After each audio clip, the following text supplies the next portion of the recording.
राधे राधे। श्रीमद् भागवत महापुराण के चौथे स्कंद का दूसरा अध्याय। भगवान शिव और दक्ष प्रजापति का मनोमालिन्य।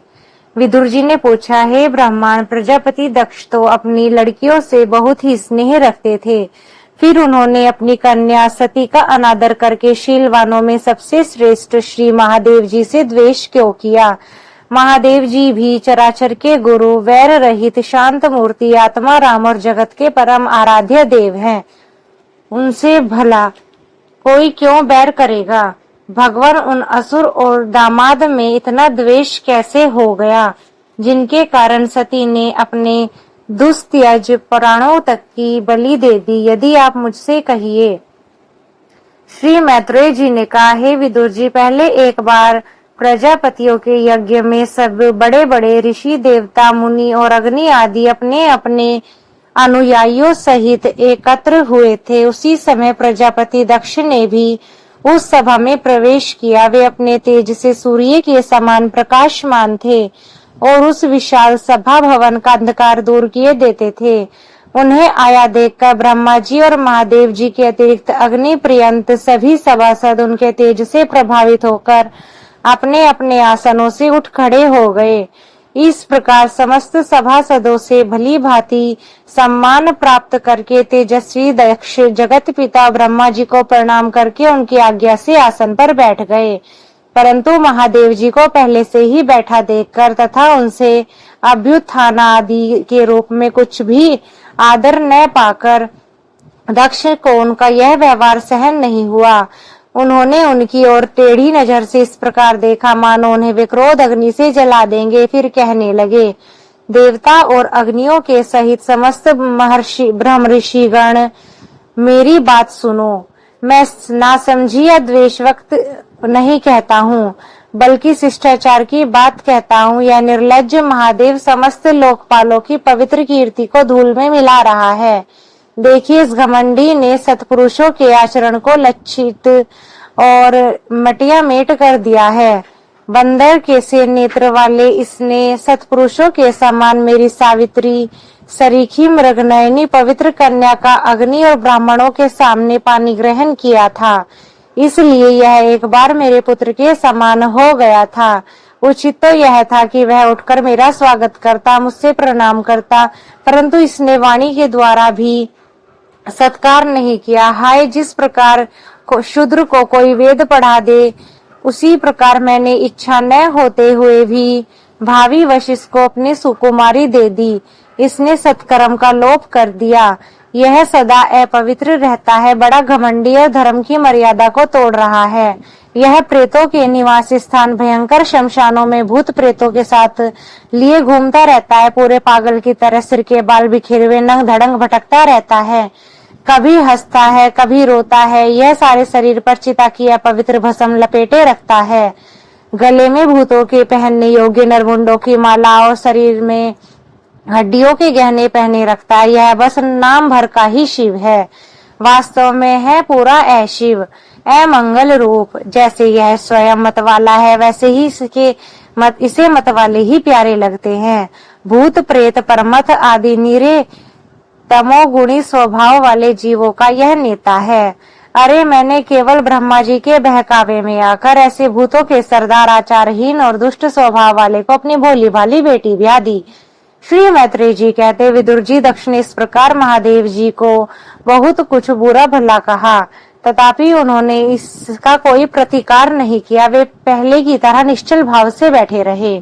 इससे दक्ष के क्रोध का पारा और भी ऊंचा चढ़ता गया और वे जल हाथ में लेकर उन्हें श्राप देने को तैयार हो गए। दक्ष ने कहा, यह महादेव देवताओं में बड़ा अधम है।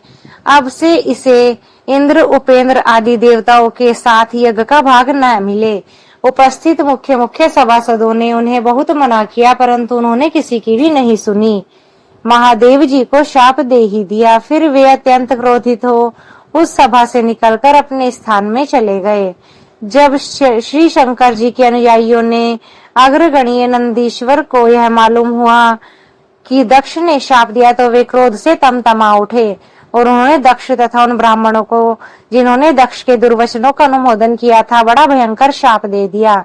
वे बोले, जो इस मरणाधर्म शरीर में ही अभिमान करके किसी से भी द्रोह न रखने वाले भगवान शंकर से द्वेष करते हैं। वह भेद बुद्धि रखने वाला मूर्ख दक्ष तत्व ज्ञान से विमुख ही रहे। यह चातुर्मासी यज्ञ करने वाले को अक्षय पुण्य प्राप्त हो। आदि अर्थवाद रूप में वेद वाक्यों से मोहित एवं विवेक भ्रष्ट होकर विषय सुख की इच्छा से कपट धर्म में गृहस्थ आश्रम में आसक्त रहकर कर्म कांड में ही लगा रहता है। इसकी बुद्धि देह आदि आत्मभाव का चिंतन करने वाली है। उसके द्वारा इसने आत्म स्वरूप को भुला दिया है। यह साक्षात पशु के समान ही अत्यंत स्त्रीलंपट हो और शीघ्र ही इसका मुंह बकरे का हो जाए। यह मूर्ख कर्ममय अविद्या को ही विद्या समझता है।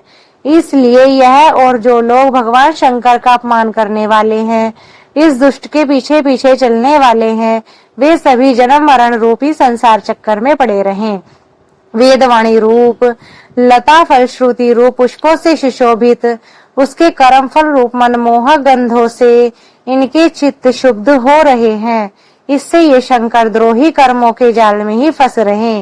ये ब्राह्मण लोग भक्षा भक्ष्य के विचार को छोड़कर केवल पेट पालने के लिए ही विद्या तप और व्रत आदि का आश्रय लें तथा धन शरीर और इंद्रियों के सुख को ही सुख मानकर उन्हीं के गुलाम बनकर दुनिया में भीख मांगते भटके। नंदीश्वर के मुख से इस प्रकार ब्राह्मण कुल के लिए शाप सुनकर उसके बदले में भृगु जी ने अदुस्तर शाप रूप ब्रह्मदंड दिया।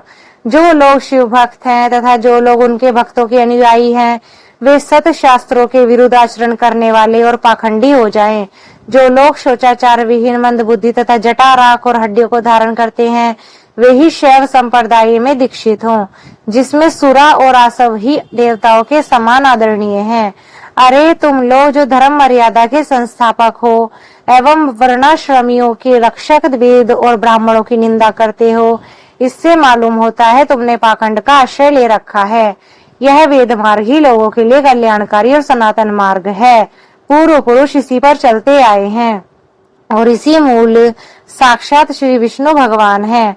तुम लोग सत्पुरुषों के परम पवित्र और सनातन मार्ग स्वरूप वेद की निंदा करते, इसलिए उस पाखंड मार्ग में जाओ जिसमें भूतों के सरदार तुम्हारे इष्ट देव निवास करते हैं।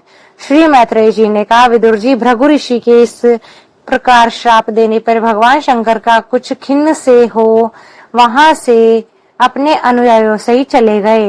वहां प्रजापति लोग जो यज्ञ कर रहे थे उसमें पुरुषोत्तम श्री हरि ही उपास्य देव थे और वह यज्ञ 1000 वर्ष में संपन्न होने वाला था। उसे समाप्त कर उन प्रजापतियों ने श्री गंगा यमुना के संगम में यज्ञांत स्नान किया और फिर प्रसन्न वे अपने अपने स्थानों को चले गए। राधे राधे।